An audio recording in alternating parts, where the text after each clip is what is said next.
안녕하십니까. 쓰라기 여사의 땅 따먹기 일랑입니다. 여러분 반갑습니다. 교수님 안녕하십니까. 네, 안녕하십니까. 네, 반갑습니다. 네, 반갑습니다. 네. 오늘 소개해드릴 물건은요, 역시 이제 경매 물건 중에 아주 이제 재밌는 스토리가 있는 게 있어서 제가 좀 들고 나왔습니다. 접도구역에 걸쳐있는 건물 과연 사도 될까? 예, 이게 오늘 맹점입니다, 여러분. 구입한다는 뜻이죠? 네네, 사도. 네. 예. 일반 개인 도로를 말하는 게 아닙니다. 네. 사도 세자도 아닙니다. 네. 예. 그 지금 사건 번호가 2021 타경 12006번입니다. 소재지는 경상남도 밀양시 상동면 가곡리 331의 1번지이고요. 토지 면적이 42.35평이고 건물 면적이 22평 정도 되고요. 네. 지금 감정가가 지금 5,500만 원 정도거든요. 네. 가격이 아주 착하지 않습니까? 그렇죠. 지목이 이거 되지 않습니까? 그렇죠. 네. 가격이 지금 아주 착한데, 요게 지금 제가 토지 이용 계획을 네. 보니까 접도구역이라고 이게 지금 딱 표시가 되어 있거든요. 네네. 그 요쪽이 지금 요 노란색 선이 있지 않습니까? 네네. 요쪽이 접도구역이거든요. 네네. 예, 그래서 이게 접도구역이라 하면은 보통 일반인 분들은 접도구역이 뭘까 이렇게 생각하실 것 같아요. 그냥 막연히 도로를 접하고 있나 이렇게 생각하실 것 같거든요. 그래서 네네.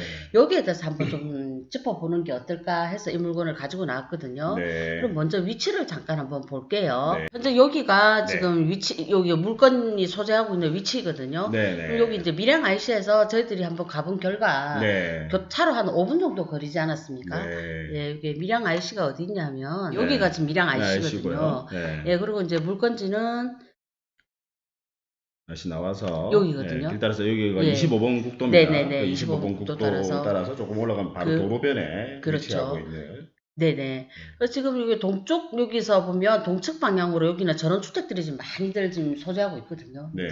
저희들 여기서 보면 이제 뷰도 너무 영남 알프스 같은 뷰가 잘 나오고 있는 곳이고, 네. 여기는 물론 도로를 접하고 있기 때문에 그런 뷰는 없는데, 네. 일단 교통 접근성이 아주 우수한 걸로 저희들이 지금 파악이 되고 있습니다. 네네. 네. 여기 토지가 네.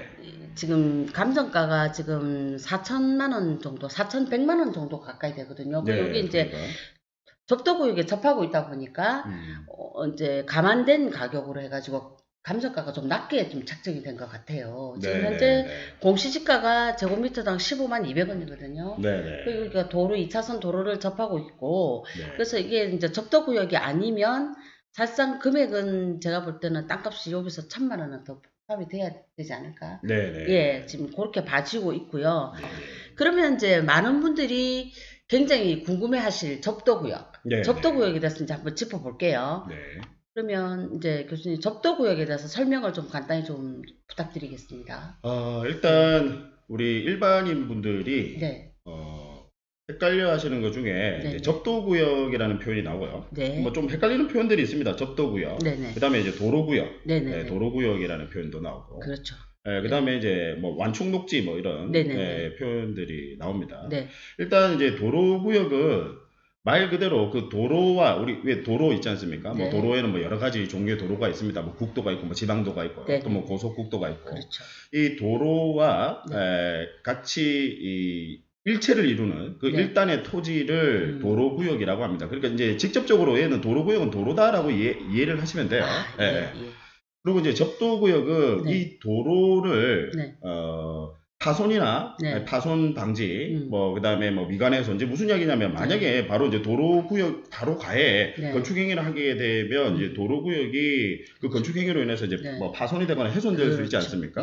그래서 이제 이 부분만큼은 나중에 뭐 건축행위를 별도로 더 하지 마세요라고 일종의 이제 뭐 완충의 역할을 하는 그런 것을 이제 접도구역이라고 합니다. 그러면 이제 완충녹지와 접도구역의 또 차이는 뭐냐?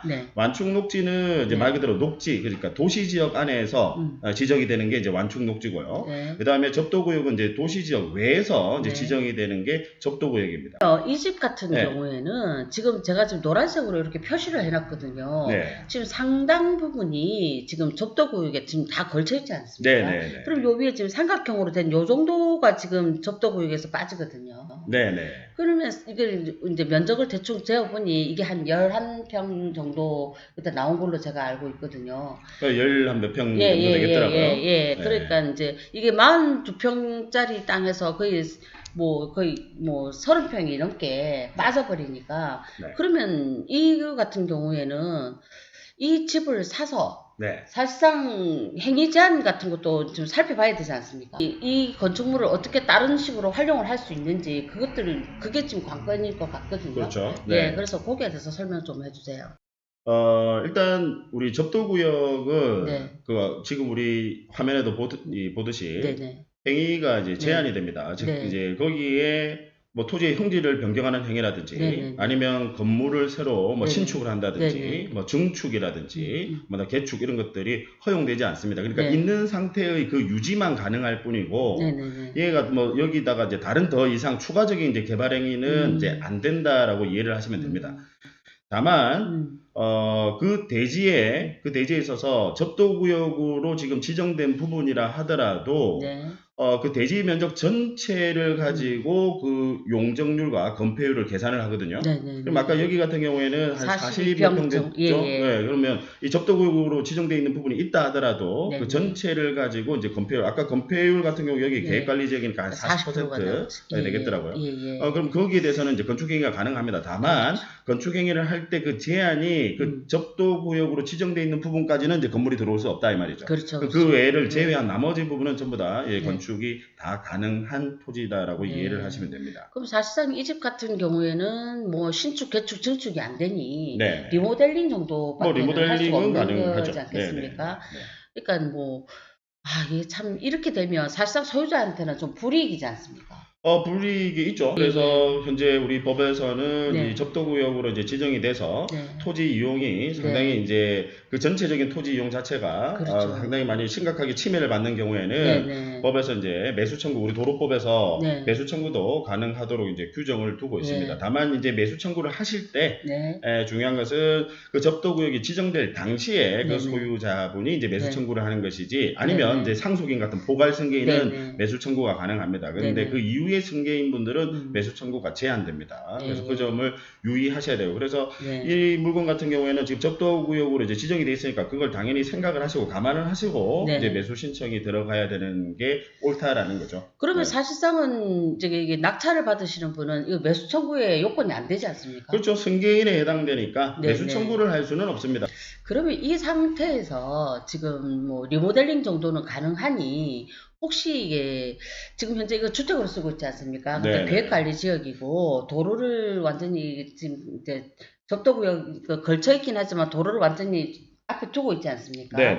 그럼 이렇게 되면 용도 변경 혹시 가능할까요? 용도 변경은 가능하죠. 그렇죠. 네, 용도 변경은 가능해 보입니다. 뭐 지금 굳이 뭐 용도 변경을 막을 만한 다른 특별한 사유는 없어 보여요. 뭐 지금 아마 용도 구역이 변경이라는 게 뭐 상업시설 그렇죠. 근생시설 정도로 바꿀 수 있으면 이게 도로변에 있으니 뭐 편의점 같은 것도 하면 나쁘진 않을 것 같거든요.